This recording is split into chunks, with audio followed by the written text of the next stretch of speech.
Forget stuffy dinner cruises. The real New York lifestyle lives on board these floating restaurants like the Water Club. You'd be shocked at what New Yorkers throw in the trash and just what your garbage collector knows about your secret. Well, John, the brothers remain in critical condition. The person responsible still at large. The violent hit and run happened just here behind me on Kennedy Boulevard. You see the fence where the younger brother, only 11 years old, Adrian Verlet, was seriously injured, actually impaled on that fence, and his 20-year-old brother, Michael, lost his leg. Serve and Protect, now North Hudson Regional Fire and Rescue, swears in 55 new officers so they can continue doing what they love, serving the public. Two local organizations' generosity, being knee-deep in turkey and all the trimmings, means no one goes hungry. Well, this is the final resting place of many war veterans. Many of the sandstone headstones are deteriorating, and preservation advocates say that's no way to honor our heroes. Now, deputies tell me this stretch of Kennedy has a dangerous mix of heavy vehicle traffic and pedestrians walking to and from nearby shopping areas. The boys' father retraced their steps that ended at Jersey City Medical Center. Everyone knows how hard it is to hail a taxi in New York City, but now you have help.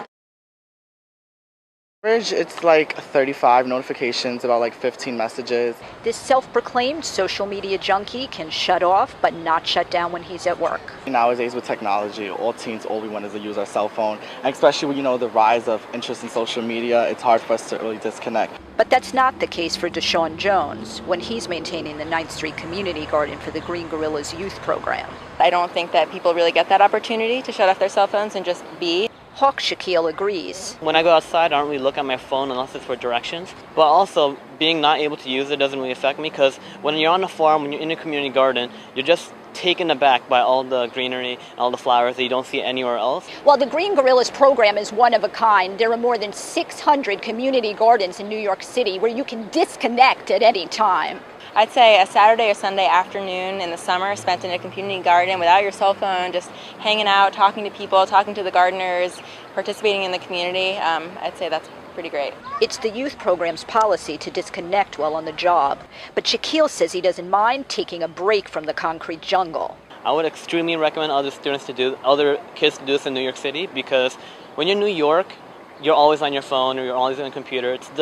It's a habit that people have nowadays. But if you're doing something else, then you get to learn a lot. In the East Village, I'm Jillian Risberg. And help others in the process at the BK Battle Against Cystic Fibrosis Band Camp. The game, of course, tomorrow night, but the band, they've been getting ready to perform all week long. Jillian Risberg has the story.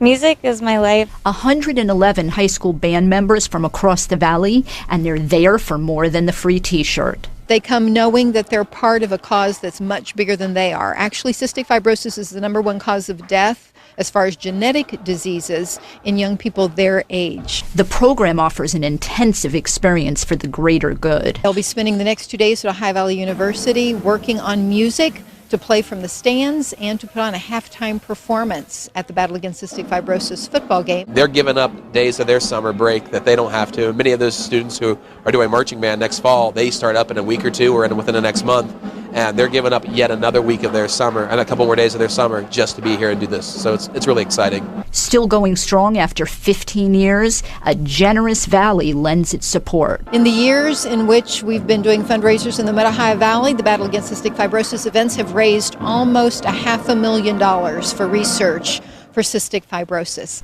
Teenagers with a giving spirit and a band director having a blast working with them. They have such a huge passion, a huge drive, and I'm privileged and honored to get to work with them. It's Sophia's 4th year. And I started doing it because I knew somebody with cystic fibrosis, and so this makes me feel like I'm helping them out in a minute way right now, but hopefully a bigger way in the future.